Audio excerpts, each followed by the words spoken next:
Hello, hello, hello. Welcome back to my channel, Pravarakya Part 26. నేను చెప్పేది వినగానే తల్లి కొడుకుల మొహంలో షాక్ కనిపించడంతో అర్థమైంది కదా. నేనొచ్చింది మీ అబ్బాయికి బుద్ధి చెప్పడానికి, కానీ మీ అబ్బాయిని నా వల్లో వేసుకోవడానికి కాదు. నిజమే. ఆ రోజు ఏదో అనుకుని వాకింగ్ కోసం వచ్చినప్పుడు ఫోటోస్ తీసింది నేనే. కానీ నేనా ఫోటోస్ ఛానల్‌కి పంపించలేదు. మీ అబ్బాయి ఆగడాలు నాకు తెలుసు అని తెలిస్తే నా పరిస్థితి ఏంటో అని భయం వేసి రిజిగ్నేషన్ ఇస్తే నన్ను తీసుకొచ్చేసి వాడెవడో వచ్చి నా ఫియాన్సీ అని చెప్పడంతో నా మెడలో తాళి కట్టి ఇప్పుడు ఇష్టపడి చేసుకున్నానని మీ దగ్గర స్టోరీలు చెప్తున్నాడు. నిలకడలేనిది మీ అబ్బాయికి, నాకు కాదు. నా మాటలు వినగానే అథర్వ బాధగా మొహం తిప్పుకుంటే చూసావా? అది నిన్నెంత మోసం చేసిందో. నిన్ను డబ్బు కోసం పెళ్లి చేసుకున్నానని చెప్పినా కూడా నేను క్షమించేదాన్ని. కానీ ఫ్రెండ్ కోసం బుద్ధి చెప్పడానికొచ్చిందని చెప్పింది చూడు. ఇక జన్మలో దీన్ని నా కోడలుగా యాక్సెప్ట్ చేయడం జరగదు. ఎక్కడ్నుంచి తీసుకొచ్చావో అక్కడే వదిలేసి నువ్వు అందరికీ సారీ చెప్పి నీ సీఎం పోస్ట్ గురించి చూసుకుంటే బావుంటుంది అంది. ఇంత చెప్పిన తర్వాత అయినా అతను నన్ను వదిలేస్తాడని నేననుకుంటున్న నా ఆలోచనలకి గండి కొడుతూ నేను ఆశ్చర్యపోయేలా ఒక మాట చెప్పాడు. తను ఏ రకంగా నా జీవితంలోకొచ్చినా సరే, ఇప్పుడు తను నా వైఫ్. తనని నేనొదులుకోవాలని అనుకోవడం లేదు. తను నిజంగా పగ తీర్చుకోవడానికి వస్తే తీర్చుకోనివ్వు. నాన్న వారసుడిగా నేను కావాలనుకుంటే నా సీఎం పదవి అలాగే ఉంటుంది. నాన్న గుర్తుగా నీకు నేను కావాలనుకుంటే నువ్వు క్షమించే వరకు నేనిక్కడే ఉంటాను అన్నాడు. దాంతో నేను షాకయ్యి చేత్తో నా నోరు మూసేసుకుంటే, అథర్వ, నువ్వేం మాట్లాడుతున్నావో నీకర్థమవుతోందా? ఆ అమ్మాయి నీకు పరిచయం అయ్యి 10 రోజులు కూడా కాలేదు. దానికోసం నన్నెదిరిస్తున్నావు అని గట్టి గట్టిగా అరుస్తున్నా నిర్మలాదేవి అరుపులు పట్టించుకోకుండా బయట్నుంచి ఎవరికో ఫోన్ చేసి పిలిపించడంతో డ్రైవర్ లోపలికొచ్చాడు. మమ్మీని జాగ్రత్తగా తీసుకువెళ్లి ఇంట్లో దించు. ఇంటి విషయాలు మొత్తం కొన్ని రోజులు బావని మేనేజ్ చేయమని చెప్పు అని ఇండైరెక్ట్‌గా వాళ్ళమ్మని వెళ్ళిపొమ్మని చెప్పాడు. నీ కర్మ. ఆ రోజే నీ మాట వినాల్సింది మమ్మీ అని నువ్వే నన్ను వెతుక్కుంటూ వస్తావని కొడుక్కి వార్నింగ్ ఇచ్చి నా వైపు కోపంగా చూస్తూ వెళ్ళిపోయింది నిర్మలాదేవి. మీకేమైనా పిచ్చి పట్టిందా? మీకోసం తాపత్రయపడుతున్న మీ అమ్మగారిని వదిలేసి, మీ మీద పగ తీర్చుకోవడానికి వచ్చిన నా కోసం ఇక్కడ ఉండి మీ పదవి విషయంలో రిస్క్ తీసుకోవడం అవసరమా? నాకు మీతో లైఫ్ షేర్ చేసుకోవడం ఇష్టం లేదని నేను చెప్తున్నప్పుడే నా మాట ఏమాత్రం పట్టించుకోకుండా చెయ్యి పట్టుకుని తీసుకువెళ్ళి రూమ్‌లో కూర్చోబెట్టి తను కూడా పక్కనొచ్చి బెడ్ మీద కూర్చుని ఏదో బుక్ చదువుకుంటూ కూర్చున్నాడు.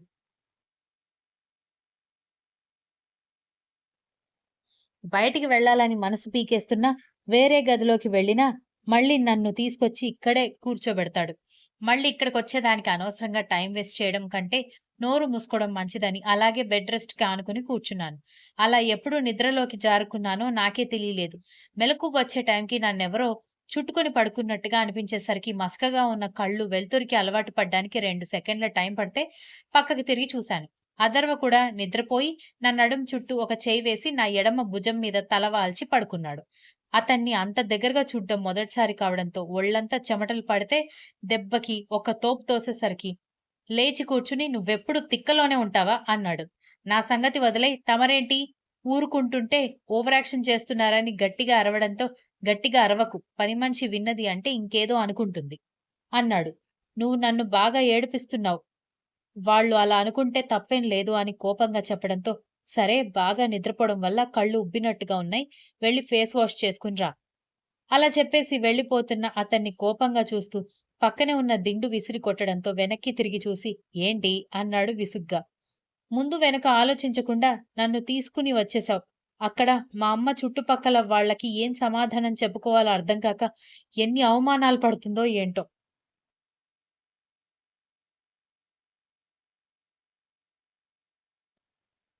మా అమ్మ ఇన్నాళ్లు బ్రతికి ఉందంటే దానికి కారణం నేను. ఆవిడకి నా మీద దిగులుతో ఏమైనా అయిందంటే మాత్రం నిన్ను జీవితంలో క్షమించను మిస్టర్ అథర్వ అన్నాను.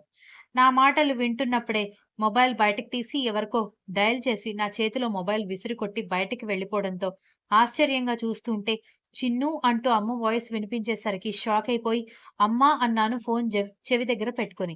ఎలా ఉన్నావే? మీరిద్దరూ ప్రేమించుకుంటున్నారని చెబితే నేనే ముహూర్తాలు చూసి వాళ్ళ ఇంట్లో వాళ్ళతో మాట్లాడి పెళ్లి చేసేదాన్ని కదా! అలా సినిమా స్టైల్‌లో ఆ అబ్బాయిని ఇంటికొచ్చి తీసుకువెళ్ళమని నువ్వే చెప్పావంట కదా! అనగానే పిచ్చి షాకయ్యాను నేను. అమ్మా అది నిజం కాదు అని చెప్పబోతుంటేనే, పాపం ఎవరో చేసిన దానివల్ల అతని పదవి ప్రమాదంలో పడితే, నువ్వు ఆ టైంలో అలాంటి ఛాలెంజ్‌లు విసిరేయడం అవసరం అంటావా? అంది. అమ్మా! అలా మనకి సంబంధం లేని వ్యక్తి, పైగా రాష్ట్రానికి సీఎం నన్నలా పెళ్లి చేసుకుంటే నీకేం అనిపించట్లేదా? అన్నాను. మొదట్లో వాళ్ళ స్థాయికి మనం కరెక్ట్ కాదని భయం వేసింది కానీ, ఆ అబ్బాయి కళ్ళల్లో నీ మీద నిజమైన ఆపేక్ష చూసాను తెలుసా? పైగా మీ పర్మిషన్ లేకుండా మీ అమ్మాయిని తీసుకువెళ్ళినందుకు సారీ అని చెప్పి, నా కాళ్ళు పట్టుకొని క్షమాపణ అడిగి, నన్ను ఆ ఇంటి నుంచి వేరే సేఫ్ ప్లేస్‌కి షిఫ్ట్ చేశాడు. ఇక్కడ నేను వంట చేయాల్సిన పని లేదు. పనులు చేసుకోవాల్సిన పని లేదు. అన్నీ నా రూమ్‌కే తీసుకొచ్చి పెడుతున్నారు తెలుసా? అని చెప్పేసరికి నాకేం మాట్లాడాలో కూడా అర్థం కాలేదు. అయినా ఊరికే పెళ్లి చేసుకున్నాడు అంటున్నావేంటి? నువ్వు కూడా అతన్ని ప్రేమిస్తున్నావు. తన ప్రేమ విషయం నీకు చెప్పినందుకు నిజంగా నువ్వు నన్ను లవ్ చేస్తే, నీ పదవి గురించి ఆలోచించకుండా అందరికీ నీ ఫేస్ రివీల్ చేస్తూ నన్ను మా ఇంట్లో నుంచి తీసుకువెళ్ళి పెళ్లి చేసుకోమని నువ్వే చెప్పావంట కదా! ఈ పాటికి పెళ్లి కూడా అయిపోయుంటుంది. నాకు నీ పెళ్లి చూడలేదని బాధగా ఉన్నా కూడా కొన్ని సెక్యూరిటీ ఇష్యూస్ వల్ల అలా చేసుకుంటున్నామని చెప్పాడు. నిజం కాదా? అని అమ్మ కంగారు పడేసరికి ఆవిడ ఆనందాన్ని పాడు చేయాలనిపించలేదు. ఆ! అమ్మ. అవును. ప్రపంచంలో వేరే ఎవడు నాకు కనిపించకపోతే అతనొక్కడే అందగాడు కనిపిస్తుంటే వాడి కోసం తాపత్రయపడిపోయాను అన్నాను పళ్ళు కొరుకుతూ. దాంతో మా అమ్మ తెగ సంతోషపడిపోతూ వెంటనే కోపంగా మొగుణ్ణి పట్టుకొని ఎంత ప్రేమించినా పెళ్లి చేసుకుంటే మాత్రం వాడు వీడు అంటావా? అని కసిరి సుఖంగా ఉండు తల్లి. ఆ అబ్బాయి నన్నొచ్చి బ్రతిమాలినప్పుడు నా భర్త కూడా నన్నిలాగే వదిలేసి వెళ్ళిపోయాడు.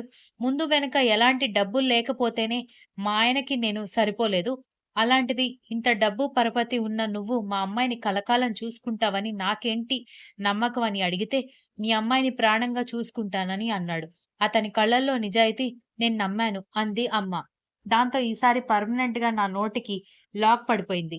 ఎంత బాగా స్టోరీ క్రియేట్ చేశాడు. ఏ మనిషి అయినా ఇంత టాలెంట్ చూపించగలరా? అది కూడా చుట్టుపక్కల ఉండే ఫ్యామిలీ ఆడవాళ్ళని కూడా నమ్మడానికి ఒకటికి 100 సార్లు ఆలోచించే అమ్మ, ఎప్పుడూ టీవీలో చూసే వ్యక్తిని అంత సులువుగా నమ్మిందంటే నాకేంటో నమ్మడానికే నమ్మకం కుదరట్లేదు. ఇలా ఆలోచిస్తున్నప్పుడే నా భుజం చుట్టూ ఒక చెయ్యి చుట్టుకుని నోటి దగ్గర అన్నం ముద్ద రావడంతో తల తిప్పి చూస్తే ప్రేమగా నా నోటికి గోరు ముద్దలు అందిస్తున్న అథర్వం మీద నా దృష్టి పడి నా కళ్ళు ఎరుపు రంగుని సంతరించుకున్నాయి. ఎందుకు బేబీ యాంగ్రీ బర్డ్ లాగా అంత కోపంగా చూస్తున్నావు? అసలు తను ఏం తప్పు చేయనట్టుగా అలా అడిగేసరికి ఒళ్ళు మండిపోయి కొట్టాలన్నంత కోపంతో చెయ్యి ఎత్తడంతో ఆశ్చర్యపోయి నన్ను చూసి చిన్నగా స్మైల్ ఇచ్చాడు. దాంతో కోపమొచ్చి నేను నిన్ను మా ఇంటికొచ్చి తీసుకువెళ్ళిపొమ్మని ఛాలెంజ్ చేశానా? మా అమ్మ దగ్గర ఎందుకలా చెప్పావు? అని గట్టిగా అరిస్తే చుప్ అన్నాడు గట్టిగా ఒకింత విసుగ్గా. దాంతో ఒక్కసారిగా ఉలిక్కిపడి వెనక్కి సర్దుకోవడంతో నువ్వెన్నైనా తిట్టు, ఎన్ని మాటలైనా అను. పడ్డానికి నేను రెడీగా ఉన్నాను. కానీ కాస్త గొంతు తగ్గించి మాట్లాడవే బాబు. చెవులు చిల్లులు పడేలా ఉన్నాయి అన్నాడు. దాంతో కోపంగా, చిరాకుగా మొహం పక్కకి తిప్పుకోవడంతో, నేను నిన్ను తీసుకువెళ్ళిపోయానని చెప్తే, నువ్వు ఫోన్ మాట్లాడక ముందు అన్నావే టెన్షన్‌తో, భయంతో, కంగారుతో మీ అమ్మకేమైనా అయితే దానికి కారణం నేనే అని. అందుకే కారణం నేను కాకుండా ఉండడం కోసం నీకు కూడా ఇష్టమే అని చెప్పడం వల్ల మీ అమ్మ ఇప్పుడు హ్యాపీగా ఉంది. మీ అమ్మ హ్యాపీగా ఉండడం ఇష్టం లేదంటే చెప్పు. స్ట్రెయిట్‌గా వెళ్లి జరిగింది మొత్తం చెప్పేస్తాను. అప్పుడది తట్టుకోలేక మీ అమ్మ పరిస్థితేంటి? అన్నాడు. ఆ మాటలు విన్నప్పుడు ఎవరికైనా కోపమొస్తుంది కానీ, మా అమ్మ టెన్షన్ పడకుండా ఉండడం కోసమే తను అలా మేనేజ్ చేశాడని చెప్పడమే కనిపించింది. నేను సైలెంట్‌గా ఉండేసరికి చూడు సంయుక్త, నీకెంత కోపం ఉన్నా సరే, భోజనం మీద మాత్రం అలక చూపించకు. నువ్వన్నట్టుగా నా మీద పగ తీర్చుకోవాలంటే నీకు ఎనర్జీ ఉండాలి కదా! అని నవ్వుతూ ముద్ద నా నోటి దగ్గర పెట్టడంతో అతని వైపు ఆశ్చర్యంగా చూశాను. బుద్ధి చెప్పడానికొచ్చాను, కోపంతో వచ్చాను అనగానే కోప్పడతాడనుకుంటే, అసలు అతనికి ఎలాంటి ఫీలింగ్ లేదేంటి? ఒకవేళ నిజంగా ప్రేమించి చేసుకున్నాడనుకుంటే, 10 రోజుల్లో ప్రేమ ఎలా పుడుతుంది? దాని బలం ఎన్ని రోజులుంటుంది?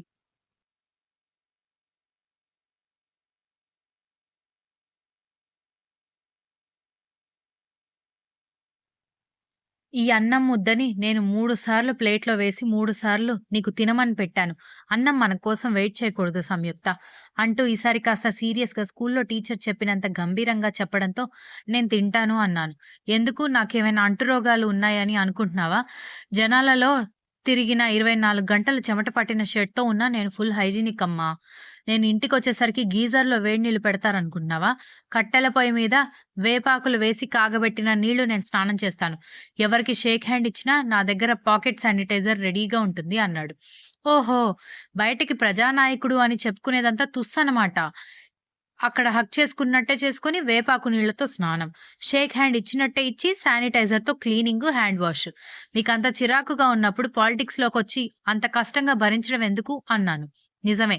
నేను పాలిటిక్స్ కష్టంగానే భరిస్తున్నాను అన్నాడు అథర్వ.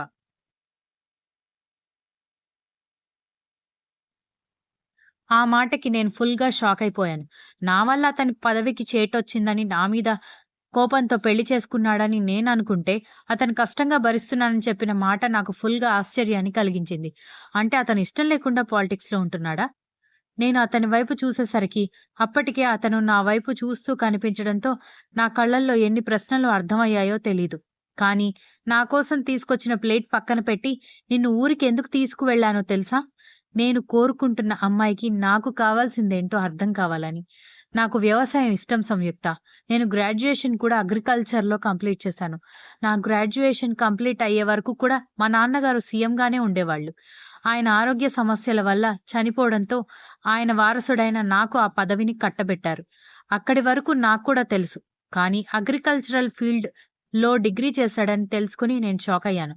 దాంతో వ్యవసాయం చేయాలన్న నా కోరికకి గండిపడితే, ఎప్పుడు నేను ఆ పదవికి రాజీనామా చేస్తానని చెప్పినా మా అక్క గాని, అమ్మ గాని ఒప్పుకునేవాళ్ళు కాదు. అందుకే నీ వల్ల నా పదవికి చేటొచ్చిందని కోపంగా ఉన్నా కూడా, ఒక రకంగా అది నాకు హెల్ప్ అయింది అని అతను అంటూ ఉంటే, అది నేను చేయలేదని చెప్తున్నాను కదా! అన్నాను మరొకసారి. సరే, సరే నువ్వు చేయలేదని ఒప్పుకుంటున్నాను. కానీ భోజనం చెయ్యి అని చెప్పడంతో నాకు ఆకలిగా లేదు. ప్లీజ్ కావాలంటే జ్యూస్ పంపించమని చెప్పండి అన్నాను. ఎందుకంటే ఆకలి లేదంటే ఎలాగైనా తినిపించేస్తాడు. ఒక్కోసారి మనకి ఫుడ్ తినబుద్ధి కానప్పుడు ఏదైనా డ్రింక్ లాంటిది కావాలనుకుంటాం. అందుకే అలా చెబితే తినిపించకుండా ఉంటాడని అలా అన్నాను. ఇందాక ఆకలి అన్నావు సరే.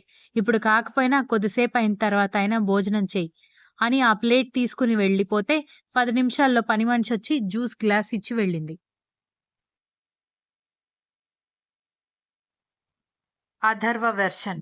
సంయుక్త భోజనం చేయను అని చెప్పడంతో ప్లేట్ తీసుకుని బయటికి వెళ్లి జ్యూస్ ఇవ్వమని పని మనిషికి చెప్పి నా రూమ్‌లోకి వెళ్ళాను. బేసికల్‌గానే పొలిటికల్ ఫ్యామిలీలో పుట్టడం వల్ల, ఎప్పుడు పొలిటికల్ ఫ్యామిలీలో పుట్టినందుకు ప్రైవసీ లేకపోవడం వల్ల, ఒక రకంగా చిరాకుతో చిన్నప్పటి నుంచి రిజర్వ్డ్‌గా ఉండడం అలవాటు నాకు. అందుకే అమ్మా, నాన్నతో బాండింగ్ తక్కువ. కానీ అక్కకి నాకు 2 ఏళ్లు మాత్రమే గ్యాప్ ఉండడంతో తనతో స్కూల్‌కి, కాలేజ్‌కి వెళ్ళాను కాబట్టి తనతో క్లోజ్‌నెస్ ఎక్కువ. నాకు కోపం ఎక్కువ. కానీ ఆలోచన లేకుండా ఏ పని చెయ్యను. ఫ్రెండ్స్ కూడా తక్కువే. ఇప్పుడు సంయుక్త మాత్రం అల్లరి చేయాలనిపిస్తోంది. ఆట పట్టించాలనిపిస్తోంది. ఆడుకోవాలని అనిపిస్తోంది. హ్యాండ్స్ వాష్ చేసుకుని రూమ్‌లోకి వెళ్లి నా బెడ్ పక్కన ఉన్న డెస్క్ ఓపెన్ చేసి అందులో ఉన్న ఒక బాక్స్ ఓపెన్ చేశాను. నా రూమ్‌లో ఉన్న ట్యూబ్ లైట్ వెలుతురు వల్ల అందులో ఉన్న పెండెంట్ డైమండ్ తళుక్కుమని మెరిసింది. సంయుక్త నా దగ్గర జాయిన్ అయినప్పుడు ఆ పెండెంట్ చూశాను. నిజానికి నాకు సెక్రటరీగా అబ్బాయిని అపాయింట్ చేయాలని అనుకున్నాను. కానీ ఆ పెండెంట్ సంయుక్త దగ్గర చూసేసరికి తనని అపాయింట్ చేసుకోవాల్సొచ్చింది. ఊరికి వెళ్ళినప్పుడు రసం కాళ్ళ మీద పోసుకుంది సంయుక్త. ఎందుకో సీఎం అని కూడా లేకుండా ఎప్పుడూ సెటైర్‌లు వేసే సంయుక్త ఆ రోజు టెన్షన్ పడడం నాకు నచ్చలేదు, అర్థం కాలేదు కూడా. అప్పుడే తన కాలు చూసే క్రమంలో తన పెండెంట్ జారిపోయి కనిపించడంతో తనకి తెలియకుండా తీసుకొని పాకెట్‌లో వేసుకున్నాను. మరి తన పెండెంట్ పోయిందని తను అబ్జర్వ్ చేసుకోలేదేమో, ఆ తర్వాత ఎప్పుడూ ఆ పెండెంట్ గురించి టెన్షన్ పడినట్టుగా నాకనిపించలేదు. 2 ఏళ్ల ముందు కాలేజీ నుంచి బైక్ మీద ఇంటికొస్తూ ఉంటే చిన్న ప్రమాదం అయింది. ఎవరికి వాళ్ళు మనకెందుకు అని చూసి ఫోటోస్ తీసుకుని వెళ్ళిపోతూ ఉంటే, ఒక అమ్మాయి మాత్రం ఆటో ఆపి, ఆటో డ్రైవర్ సహాయంతో నన్ను ఆటో ఎక్కించి హాస్పిటల్‌కి తీసుకువెళ్ళింది. ఆ అమ్మాయి ఒడిలో తల పెట్టుకున్నప్పుడు నాకు కనిపించింది ఆ పెండెంట్. ఆ అమ్మాయి ముఖానికి స్కార్ఫ్ కట్టుకోవడం వల్ల ఆ అమ్మాయిని చూడలేదు నేను. నన్ను హాస్పిటల్‌లో జాయిన్ చేసి వెళ్ళిపోతే కోమాలో నుంచి నెల రోజుల తర్వాత బయటికి వచ్చి హాస్పిటల్ ఫార్మ్ పైన పేరు రాయకుండా వైఫ్ ప్లేస్‌లో మాత్రం సంతకం పెట్టింది. ఎంత ట్రై చేసినా ఆ సంతకంలో ఉన్న పేరు ఏంటో కనిపెట్టలేకపోయాను. మొదటిసారి నాలాగే నాకెందుకు అనుకోకుండా స్వార్థం లేని ఒక అమ్మాయి నాకు దొరికిందని అనుకున్నాను. అందుకే ఆ అమ్మాయి సంయుక్త అని తెలిసి క్షణం ఆలోచించకుండా పెళ్లి చేసేసుకోవాల్సొచ్చింది. Because I admire her. తన కోసమే నా కోపాన్ని ఎంత కంట్రోల్ చేసుకోవడానికి ట్రై చేసినా ఒక్కొక్కసారి ఇరిటేట్ చేసి విసిగిస్తూ ఉంటుంది. అలాంటి టైంలో నేను గట్టిగా అరిచినప్పుడు, తన కళ్ళల్లో కనిపించే భయం చూసినప్పుడు నాకు గిల్టీగా అనిపిస్తుంది. Continuous. If you like this story please like, share, comment and don't forget to subscribe.